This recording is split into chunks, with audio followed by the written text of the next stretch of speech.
Marcos capítulo 10, por favor.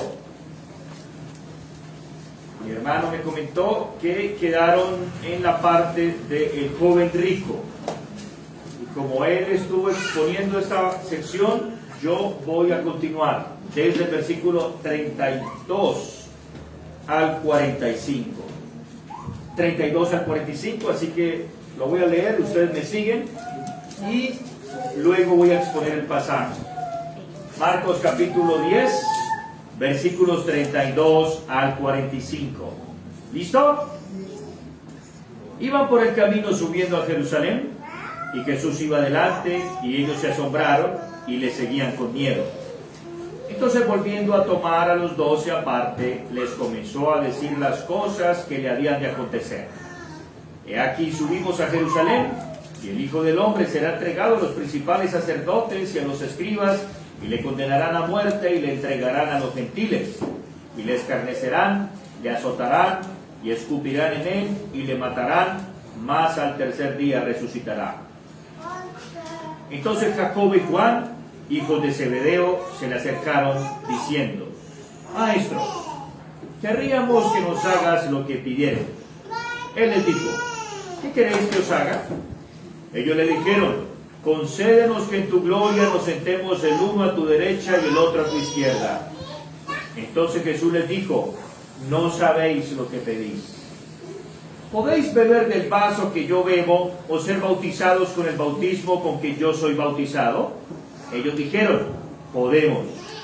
Jesús les dijo: a la verdad, del vaso que yo bebo beberéis, y con el bautismo con que yo soy bautizado seréis bautizados.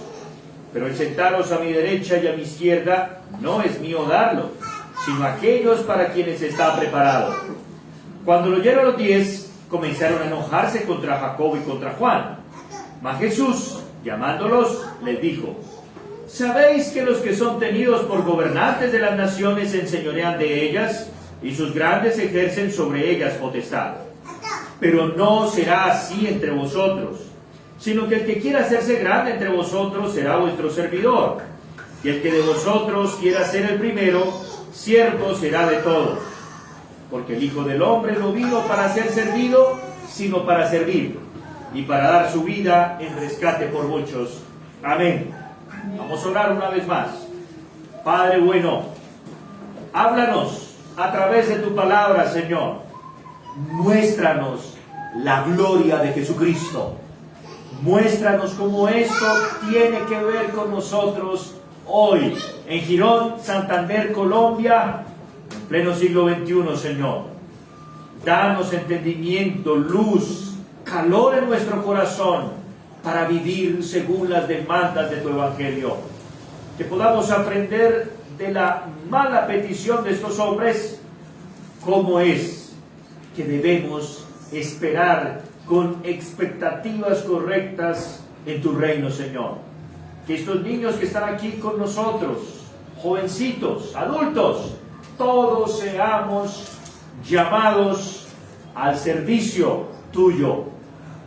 Y que este pasaje, Señor, tú lo grabes en nuestro corazón, no solamente en este día, sino que también bendigas a nuestro hermano Noel, a su esposa, y que desde allí, Señor, tu palabra corra aquí en Girón y desde este lugar sea glorificado para tu honra y gloria.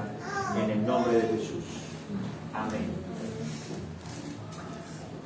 En la época en la que este pasaje fue escrito, existían los famosos emperadores del muy conocido Imperio Romano. En Roma, las familias más poderosas, más ricas, eran los que elegían al gobernante. Y cuando ellos pensaban en la persona que iba a gobernar Roma, buscaban unas características en particular. Especialmente buscaban un buen rostro, que fuera atractivo, que no tuviese mancha, defecto, que tuviese dinero. También que fuese una persona inteligente para tomar decisiones en momentos cruciales, en momentos claves, porque la decisión que tomara iba a afectar o a beneficiar al imperio. Pero especialmente que fuese una persona implacable, Es decir, que no se pusiese con muchos sentimientos en el momento de ejecutar su voluntad. Un César, un emperador, era efectivamente como Dios en medio de los hombres. Él venía a enseñorearse, a establecer su voluntad sobre otros, que en la época se llamaba la Pax Romana. La Pax Romana era la tranquilidad, la estabilidad, la prosperidad que daba el Imperio Romano por la vía militar. ¿Cómo era eso? Cuando el imperio estaba en paz, el dios de la guerra tenía cerradas las puertas de su templo. Ese dios tenía dos caras. Y dependiendo de la situación de estabilidad política, entonces ellos buscaban a ese dios. Antes de salir a la guerra, iban al templo del dios Juno y buscaban allá la bendición. ¿Sabe para qué? Para ir a imponer su voluntad por la vía militar. Esto no nos debe sorprender, porque siempre ha sido así con todos los pueblos que no conocen al Dios verdadero.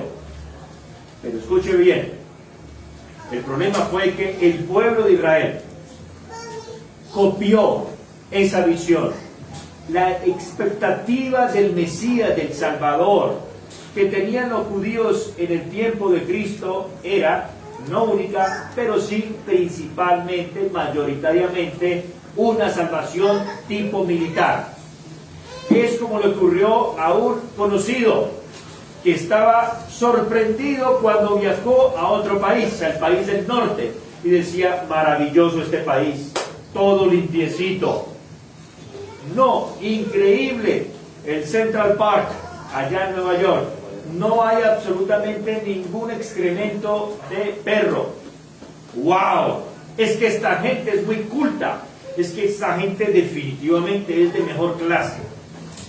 Sí, le dijo alguien ahí. Lo que ocurre es que en el Central Park, si usted se le ocurre dejar que su perro haga sus necesidades allí, le va a costar más que la vida del perro la multa.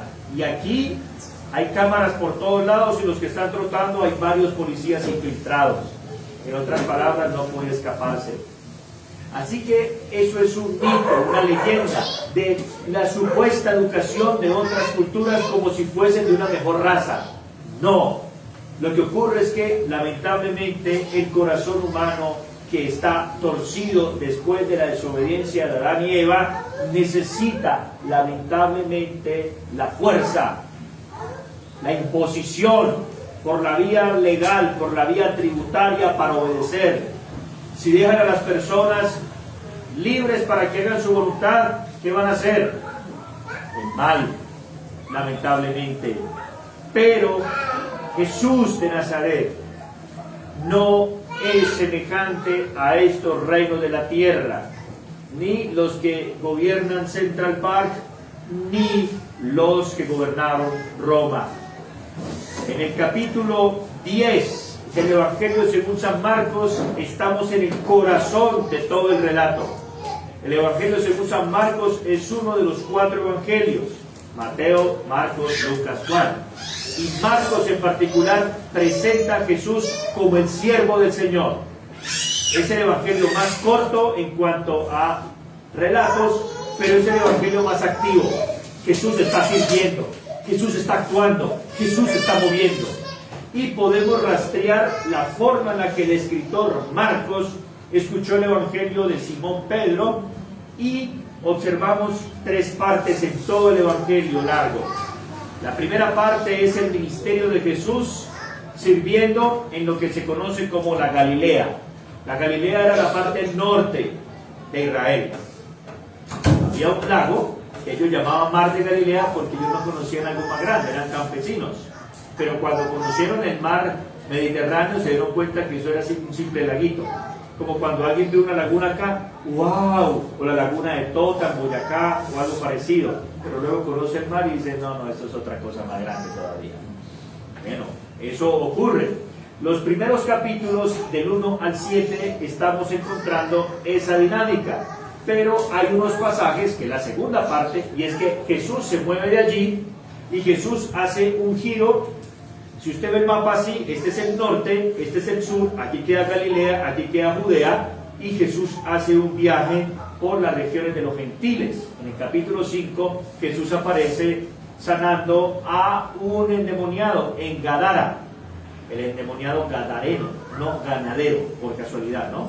Y entonces Jesús hace este giro.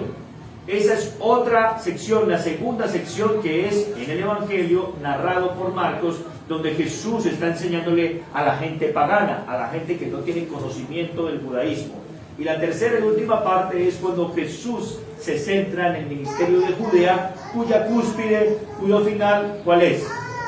La semana de la pasión, la cruz o la Pascua, en donde se termina el Evangelio apuntando a, otra vez, dice al final, y de nuevo Jesús los llamó al monte donde les había llamado. ¿Cuál era ese monte? Galilea. O sea, el Evangelio empieza en Galilea, pasa por las regiones de Perea, Siria, todo eso, termina en Judea, y en Judea, cuando Jesús muere y resucita, ¿a dónde los llama de nuevo? A Galilea. Esa es la vida cristiana. ¿Qué hace nuestro Señor? Nos va llevando paso a paso y luego nos recuerda una vez más en dónde empezó todo. Todo empezó en que Él nos escogió a nosotros, no nosotros a Él, y ahora, siendo escogidos por Él, ¿a qué nos llama? Al servicio. Eso es el tema de hoy. En el capítulo 10, ustedes se dan cuenta al principio, dice, levantándose de allí, vino a la región de Judea. ¿Ven? 10:1.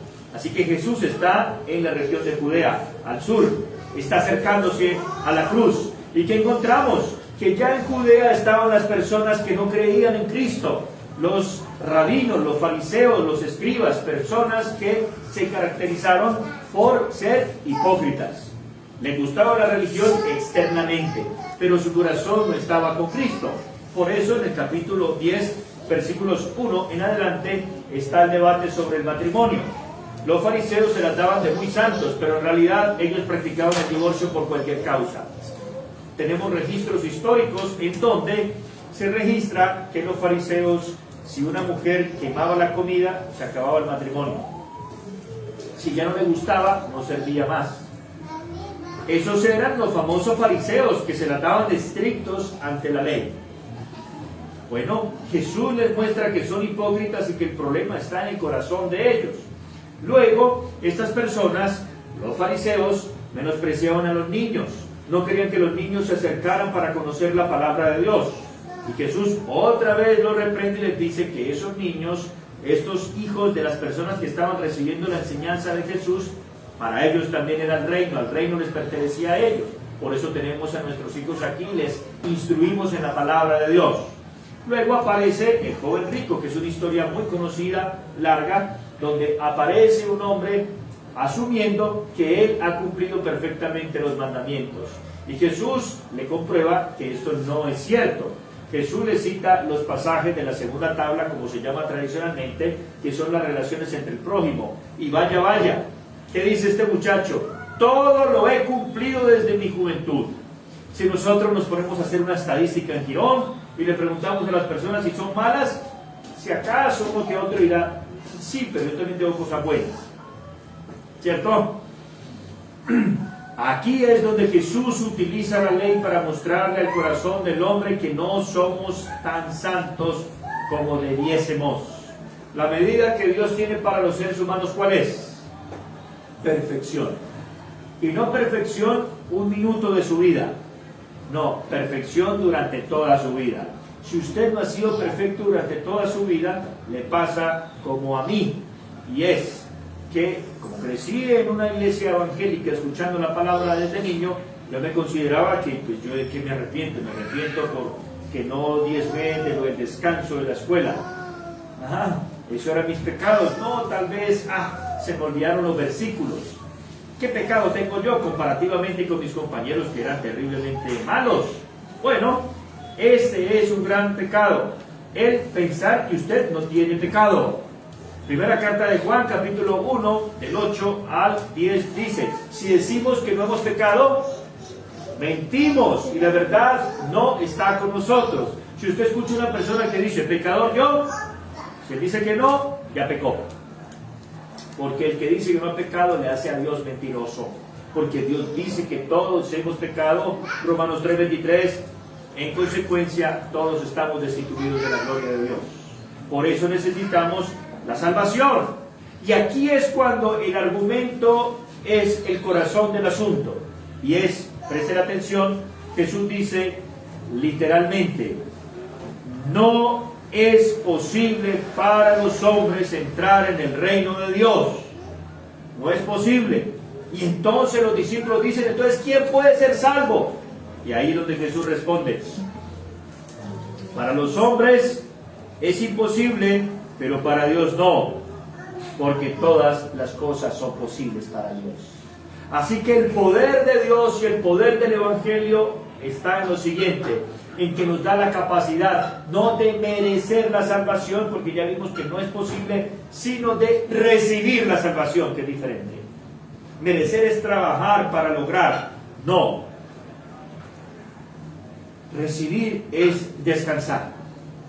Y en ese descanso Jesús dice que no es posible por la siguiente razón.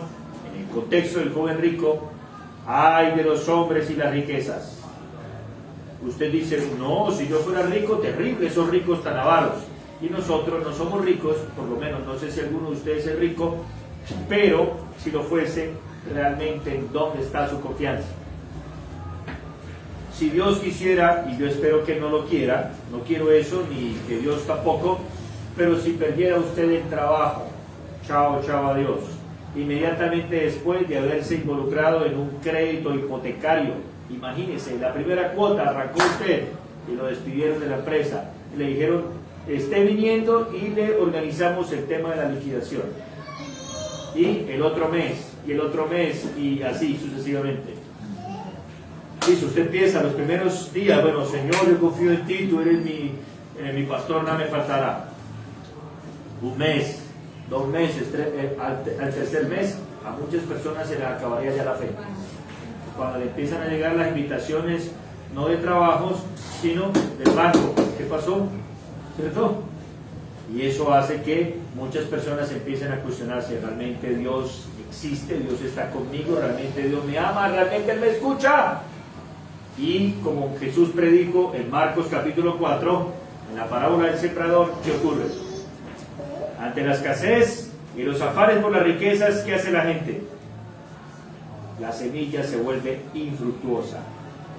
Eso le pasó al joven rico. Bueno, Jesús, muchas gracias, estamos pendientes.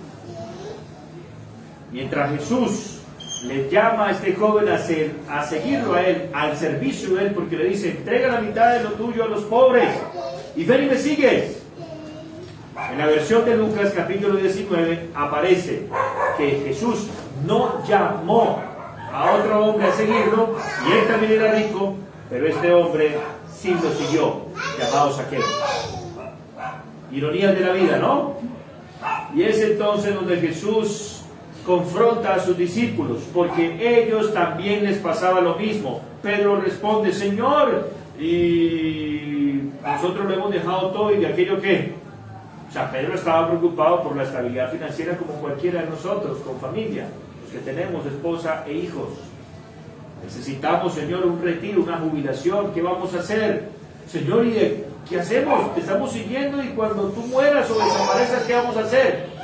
La respuesta de Jesús es, no se preocupe, todo lo que usted haya dejado por causa de mí, del Evangelio, le será recompensado. ¿Cuándo? En algún momento. ¿Cómo? Déjeselo a Dios. Ay, ay, ay. Eso generó un conflicto en Pedro que tenía esposa, sabemos, porque Jesús en Marcos 1 sana la suegra de Pedro. Y aquí es donde ellos están escuchando que Jesús burla a los fariseos, Jesús no enseña como ellos, y hacía unos meses atrás al primo de Jesús, por hablar sobre el matrimonio según la ley, ¿qué le costó?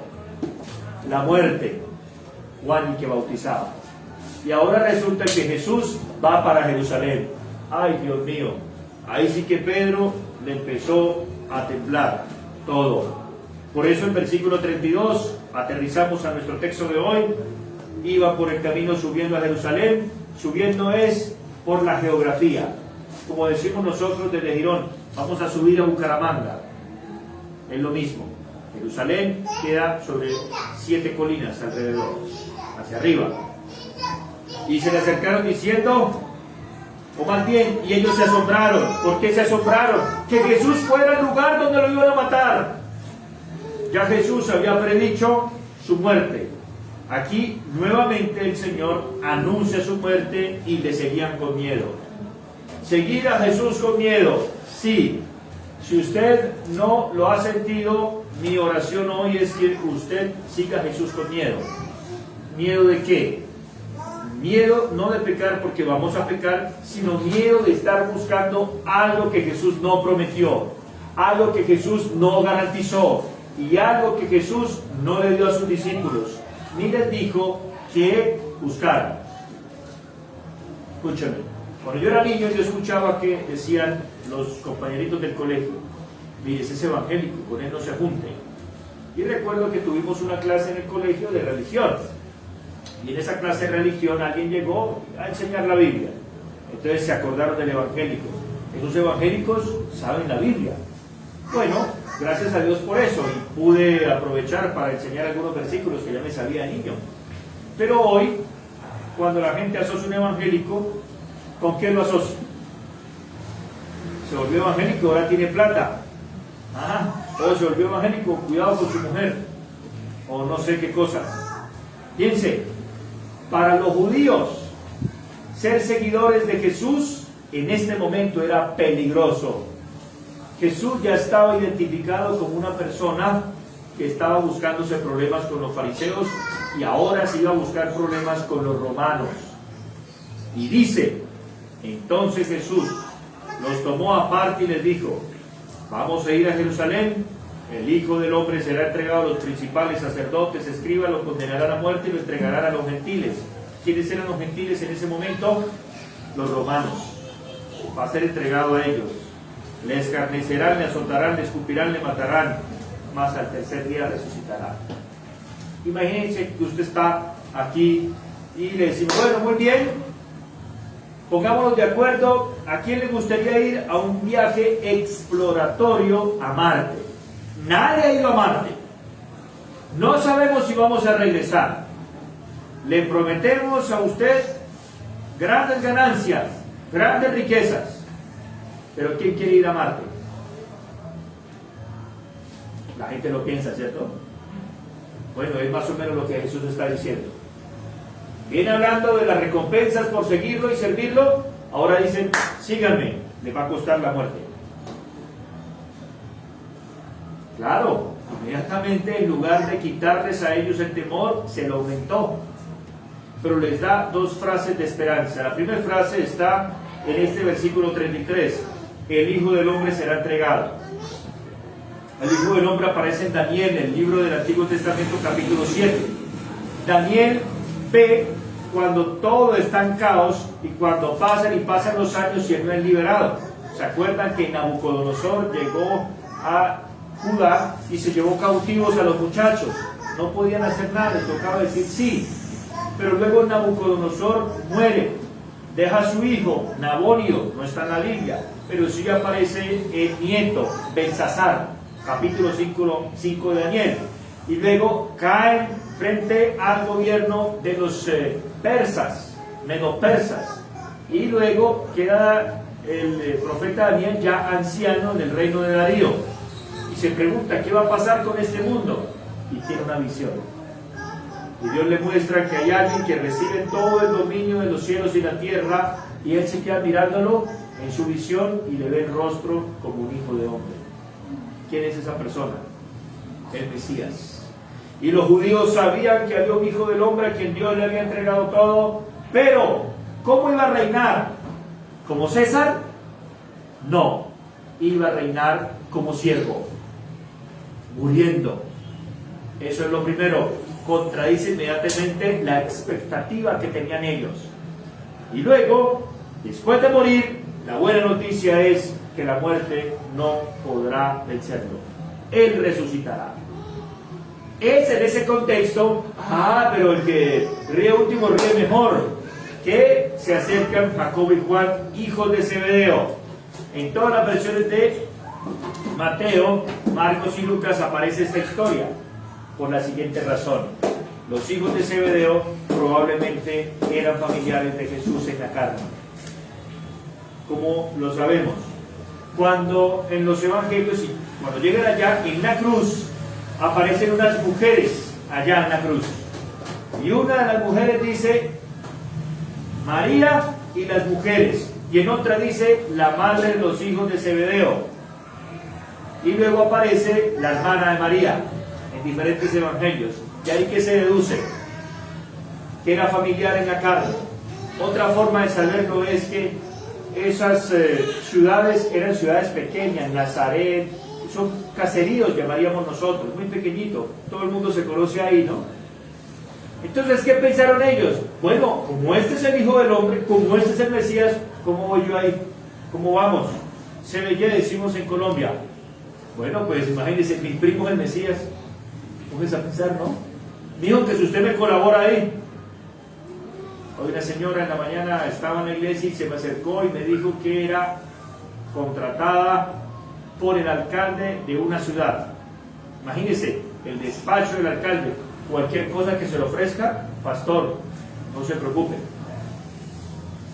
Ahora imagínense, secretaria del Mesías, eso era lo que estaban pidiendo. Se le acercan diciendo maestro. Observen cómo se le acercan, maestro. ¿Cómo se identificaba Jesús a sí mismo? Hijo de hombre, no maestro. Aunque en otra parte dice, usted me llama maestro y yo lo soy. Pero aquí es lo interesante, para nosotros perder de vista las expectativas correctas y estar esperando cosas que el Señor no quiere que esperemos. El problema empieza en la forma en la que vemos a Jesús, nuestro maestro, un ángel, un sabio, el profeta Galileo. No, el Hijo del Hombre. Nos gustaría que nos dieses aquello que te vamos a pedir. ¿Qué pidieron? Dice Jesús que quiere que les haga. Ellos le dijeron, concédenos que en tu gloria, o sea, están citando lo que Jesús les acabó de enseñar. Y era que Él iba a morir, pero iba a resucitar. O sea, Señor, en tu reino, concédenos lo siguiente. Y es que el uno esté sentado a tu derecha y el otro a tu izquierda. ¿De qué estaban hablando? Como César. Cuando César marchaba en su gran caballo blanco, aquí estaba el general más importante a un lado y el otro el financiero de las guerras de Roma, o sea, la gente importante. Han visto cuando llegan los presidentes, los ministros, etcétera, etcétera. O sea, queremos estar en la élite, en la rosca. ¿Qué dice Jesús? Ustedes no saben lo que piden. Lo mismo lo aprendieron los familiares de Jesús, gracias a Dios. Santiago capítulo 4. Santiago es el mismo Jacobo. Santiago en griego, Jacobo en hebreo, es la misma persona, familiar de nuestro Señor en la carne. Sabemos que Jesús, cuando estuvo en la tierra, tuvo otros hermanos. María y José concibieron más bebés. Así la tradición católica romana diga que no. Está clarito en la Biblia. ¿Y qué pasa? Este Santiago, el de la carta de Santiago, dice, ¿de dónde vienen los problemas entre las personas? De sus propias pasiones. ¿Por qué? Porque quieren, desean lo de otro, cuando no piden a Dios. Pero ustedes, los que piden, no reciben porque piden mal. ¿Para qué? Para gastar en sus propias pasiones. ¿Han escuchado las historias, por ejemplo, del famoso Aladino? Son leyendas de los islámicos. Aparece el genio. ¿Qué quieres que yo te dé? Bueno, y normalmente son peticiones carnales, egoístas, perversas de los seres humanos. Ahora, si Jesús estuviese físicamente con nosotros hoy, ¿qué le pediríamos? La paz mundial, pura petición de reina. ¿Qué le pediría? Que haya oportunidades para todos en Girón, que todos los niños tengan un hogar, etcétera, etcétera. Si nosotros pedimos así, estamos pensando de manera superficial, como vamos a ver a continuación. Jesús introduce algo maravillosamente profundo y aleccionador para nosotros.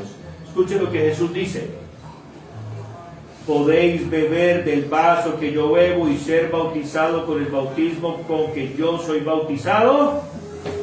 Jesús está utilizando una expresión aquí idiomática. Esto quiere decir que cuando Jesús usa la palabra bautismo y copa o vaso, Jesús no lo está tomando en términos literales, sino en términos figurados, simbólicos. ¿Cómo es esto? Cuando Jesús estaba ahí en Getsemaní orando, ustedes recuerdan: Padre, si es posible, pasa de mí esta copa. ¿Se acuerdan que él oró así? Era una copa literal. La copa para un judío significaba el destino, significaba una suerte, lo que vendría para él. Por ejemplo, una mujer normalmente cuando se casa sabe que su destino, su copa, es tener hijos, normalmente, a menos que algo extraordinario ocurra, ¿ya? De la misma manera, ser el Mesías y aceptar que la gente lo siguiera a usted como Mesías en el Israel del siglo I, bajo el dominio del Imperio Romano, ¿qué iba a traer? La crucifixión. En otros escritos, como en Hechos de los Apóstoles, cuando luego los pastores los apóstoles Pedro y Juan están predicando y ya no saben qué hacer los líderes judíos, alguien dice: espere un momento, ustedes saben que por ahí se levantaron unos galileos y otros, y eso desapareció. ¿Cómo desaparecieron los movimientos de Teudas y otros, el Judas de Galileo? A través de crucifixiones. Los escritos que tenemos que han llegado a nuestros días, de un señor llamado Flavio Josefo, él dice que por lo menos 2.000 a 4.000 personas fueron crucificadas en el camino de Galilea. Imagínense 2.000 muertos. ¿Cómo heredará eso a la exposición? Los animales comiéndoselo ahí, la carroña. Entonces Roma hacía eso para que la gente supiese: si alguien se proclamaba rey, ¿qué le estaba esperando? ¿Cuál era la copa que le esperaba? Interesante, ¿no? Y por otra parte, cuando habla del bautismo, aquí está hablando de una identificación con. ¿Cómo vemos ese uso? En 1 Corintios capítulo 10 se nos dice que Israel fue bautizado entre la nube y el mar. Cuando los israelitas pasaron el Mar Rojo se abrió. Y dice el apóstol Pablo aquí que ellos fueron bautizados en Moisés. Eso quiere decir que en identificación con el liderazgo de Moisés, porque creyeron a Moisés, y al creer a Moisés y sujetándose a Moisés como líder enviado de Dios, estaban haciendo la voluntad de Dios. En ese orden de ideas, las personas aquí iban a ser llamadas a un bautismo, a una identificación con. Aparece la misma idea en Romanos 6, lo han leído. No es nuestro bautismo, nuestra unión con Cristo cuando el cuerpo sepultado en las aguas, ¿se acuerda? Todo lo que representa es la misma idea: unión con, identificación con. Ahora bien, lo más desafiante es que Jesús les está hablando en un lenguaje que ellos entienden. Ya les está diciendo que es imposible entrar en el reino. Ya les ha dicho que primero serán postreros, postreros primeros, que el Hijo del Hombre va a morir, que va a sufrir a manos de los gentiles y que Él va a vivir un bautismo y una copa que es terrible. ¿Y qué responden ellos? ¿Amén? ¿Cuántos lo creen? ¿Amén? Es como un hermanito que yo tenía que a todo le decía amén. Y me contó una vez en un llamado a lista en el colegio, en la universidad creo que fue, que lo llamaron y él dijo amén. Y todo el mundo terminó y se dio cuenta que ya sabe que era evangélico, ¿no? Y a todos le decía amén, pero muchas veces sin reflexionar. ¿Sí? Y esas personas que repiten y repiten sin pensar lo que están diciendo. Y Satanás hizo caer, gloria a Dios. ¿Cómo que gloria a Dios y Satanás, cierto? No. Por esa razón, Jesús aquí nos va a enseñar algo. Y creo que ya estamos viendo la lección, ¿no? Sí, podemos. Jesús hace dos predicciones. La primera, y aquí terminamos. Dice él, en verdad, ustedes van a ser bautizados y van a tomar la copa que yo voy a tomar. ¿Qué está prediciendo Jesús? Que los hijos de Zebedeo van a sufrir persecución por causa de Cristo. Como lo sabemos, Hechos capítulo 12, versículo 1 nos dice que Jacobo, el que estaba pidiendo ser corregente con Jesús, lo mataron a espada. Y el otro, que era Juan, ¿cómo terminó? Apocalipsis 1, preso en una isla desértica, una isla cárcel, así como ustedes recuerdan la isla de Gorgona en Colombia, hace años. Los más jovencitos ni saben de eso, pero si usted recuerda, era una prisión para gente ya en la cual no había mucha esperanza, en Patmos. Bueno, en ese sentido se cumplió, pero Jesús dice, pero el sentaros a mi derecha y a mi izquierda no es mío darlo, sino aquellos para quienes está preparado. Observe la expresión de Jesús, para quienes está preparado, no para quienes serán premiados. Está hablando de un reino de Dios, está hablando de una disposición divina para las cosas en este mundo. Y solamente Dios escogió un solo Mesías y no necesita ayudantes. Esa es la primera predicción. Ser grande en el reino de los cielos implica humillarse en el reino de los cielos.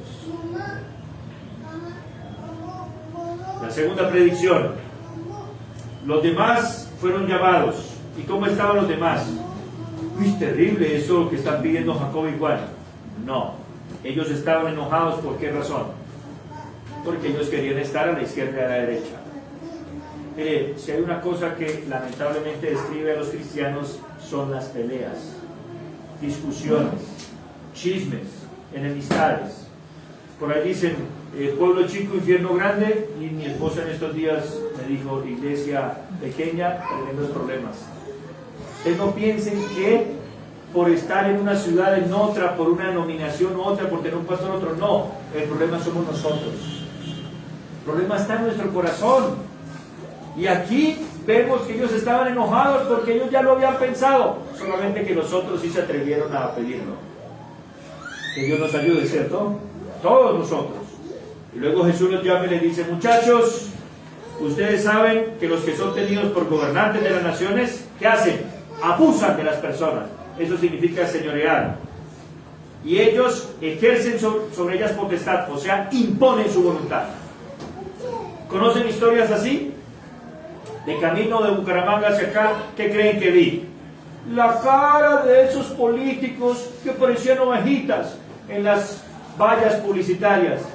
Su amigo en el Senado, hombre limpio, el que cumple de verdad. ¿Usted lo vio? Bueno, ustedes saben cómo es. Me pareció magnífica la ilustración de camino. Dios me habló de camino. Así son los líderes de las naciones. Más entre ustedes, no será así. ¿Qué es lo que está diciendo Jesús? El liderazgo cristiano no se basa en el amor al poder, sino en el poder del amor, en el servicio. El que quiera hacerse grande entre ustedes, ¿qué debe hacer? Servir. El que quiera ser el primero, ¿qué tiene que hacer? El último. En el ejército, cuando están luchando y están en un momento de pelea, ¿dónde están los mejores hombres? Al frente y atrás. ¿Creo que sí? Y normalmente cuando hay una emboscada, el más experimentado que arriesga su vida está atrás, para proteger a los demás, para que no sean sorprendidos. Esa es la idea que Jesús está hablando. Como pasaba en aquel tiempo en las guerras, en las legiones romanas. ¡Wow! Tengo tanto para decir de esos pasajes, pero el tiempo es corto. Y otra vez Jesús dice, porque el Hijo del Hombre, otra vez, no es maestro, como ellos habían dicho. El Hijo del Hombre no vino para ser servido, sino para servir y dar. Note esas dos expresiones. servir y dar. Wow, por muchos,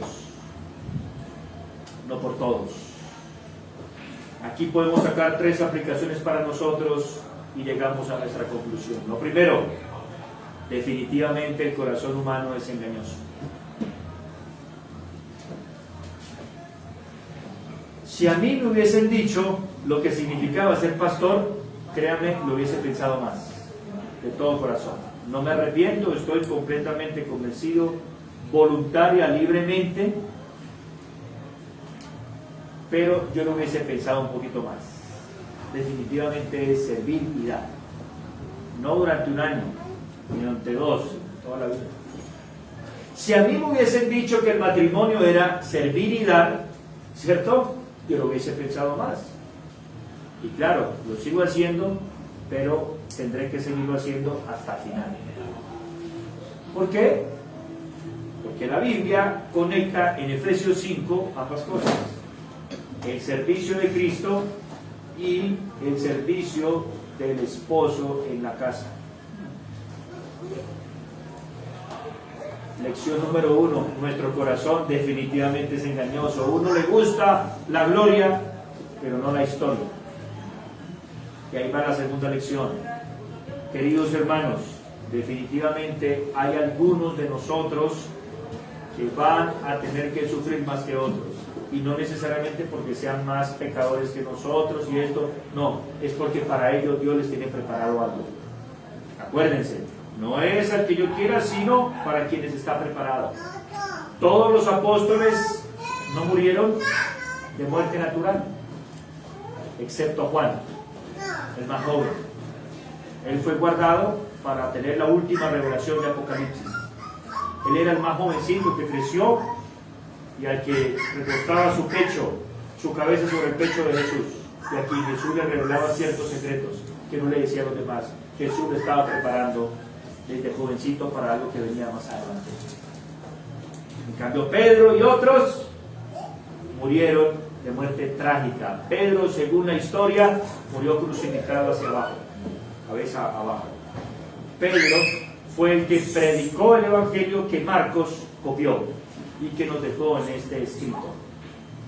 Wow. Así que otra vez, en segundo lugar, hermanos, Dios tiene a cada uno asignada su porción de sufrimiento. Dios sabe exactamente. Usted es tranquilo, fue un buen hijo y Dios le da un hijo inquieto, de voluntad firme, ¿cierto? ¿Por qué? Dios, ¿por qué haces eso? Dios sabe. A usted le gusta el frío, Dios lo manda a trabajar en una ciudad caliente. O sea, una cantidad de cosas. A usted le gusta estar rodeado de amigos, Dios ¿dónde lo manda? A estar solo. Trabajar por allá en una mina. ¿A usted le gusta estar solo? Dios lo pone a ser famoso, a relacionarse con mucha gente. ¿Por qué Dios hace eso? Porque hay cosas preparadas por Dios para cada uno de nosotros. Usted dice, no, yo no quiero que nadie me mire, yo me quiero aquí. Y Dios mueve su mundo y le dice, bueno, usted se va a ir para otro país, se va a casar. Pues, sí, yo no quería un hombre tan simpático, le dijo una muchacha. No, yo quiero vivir con lo justo, Dios lo hace rico. Yo quiero ser rico, Dios lo mantiene con lo justo. Dios exactamente sabe cuál es la medida de cada uno, compadre. Y 3, nosotros tenemos 2 ejemplos. El ejemplo de los apóstoles que no saben pedir y el ejemplo de Cristo que nos enseñó a pedir. ¿Cómo nos enseñó a pedir? Vosotros pues oraréis así: Padre nuestro que estás en los cielos, santificado sea tu nombre, venga tu reino, que se haga tu voluntad. Cuando Jesús estaba orando en Getsemaní, Jesús aplicó su propia oración: no se haga mi voluntad sino la tuya. Me encanta hablar con los que se autoproclaman católicos romanos. ¿Usted es católico romano? Amén. Sí, sí, señor. Ok. ¿Se sabe el Padre Nuestro? Por favor, detengámonos aquí. Hágase tu voluntad.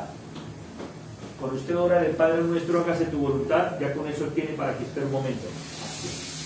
Dios preparó que Jesucristo muriera en la cruz y sirviera en rescate de muchos. no a la Virgen María, la mamá de él, en la tierra, no a los apóstoles, no a los discípulos ni a nadie más. Observe la expresión: servir y dar su vida al rescate, no por todos, por muchos. Efesios 5:25 dice que Cristo se entregó a sí mismo por la iglesia, no por todos. Y esto es suficiente para que nosotros estemos agradecidos que fuimos atraídos con muchos sufrimientos y dificultades, pero también con muchas glorias, la más grande de todas, que Él entregó su vida y nos sirvió. Y no solo nos sirvió, sino que nos sigue sirviendo. ¿Cómo lo hace? En el cielo a la derecha de Dios Padre, en la tierra por medio de su Espíritu, que utiliza pastores, maestros, papás, para bendecir nuestras vidas. Y nos llama a nosotros para que anhelemos aquel día cuando Él aparecerá por segunda vez. Y dice Lucas 11:12, y Él vendrá, y Él tomará la toalla, y ¿qué va a hacer? Nos va a seguir sirviendo. ¡Wow! ¿De qué se trata esta vida? De servicio. ¿Por qué el Señor no nos salvó y nos llevó de una vez para la gloria? ¿Por qué? Porque nos tiene en esta tierra con un propósito. ¿Cuál es? Servicio. Pregúntese, ¿cuántas personas requieren que yo sirva y entregue mi vida para ellos? Una pista es lo siguiente: ¿cuánto le ha servido el Señor a usted y cuánto le ha dado a usted? Con eso usted ya sabe. Oremos. Padre, gracias por esta tarde juntos, donde nos has recordado tanto de tu palabra. Danos claridad sobre todo lo que nos has dado y cuánto nos han servido a nosotros. Estamos en deuda, Señor. Debemos entregar por completo nuestro ser y servirte a ti a través del servicio a otros, a los muchos. Muévenos, Señor, y quita de nosotros esta expectativa de Simón Pedro determinada por la cultura.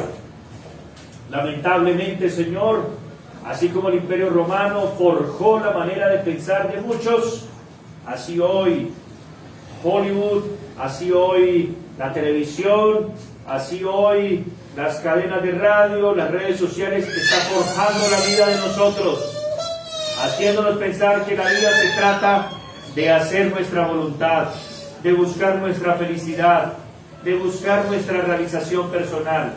No, Señor, esto no solamente está en contra de tu voluntad, sino que esto es un espejismo.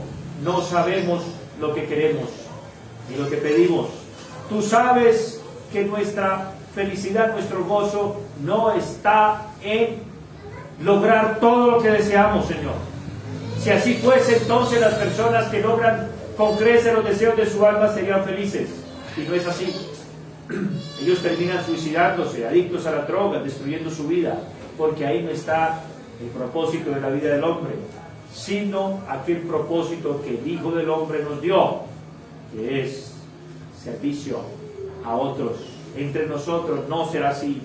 Te pido por esta iglesia aquí en Girón, Señor, para que tú la bendigas con claridad acerca del servicio y darse por muchos. En Girón muchas personas no te conocen.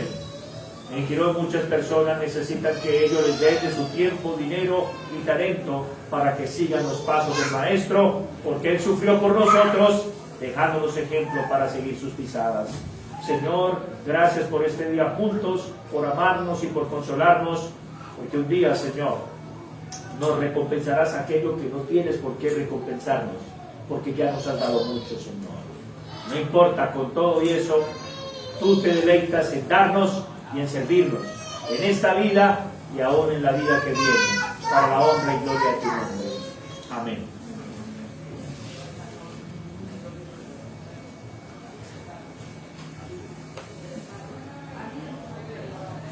Muy bien, hermanos, espero que hayan aprendido de la palabra de Dios. Tenemos aquí nuestro, ¿cómo se llama? Alfolí. Gracias.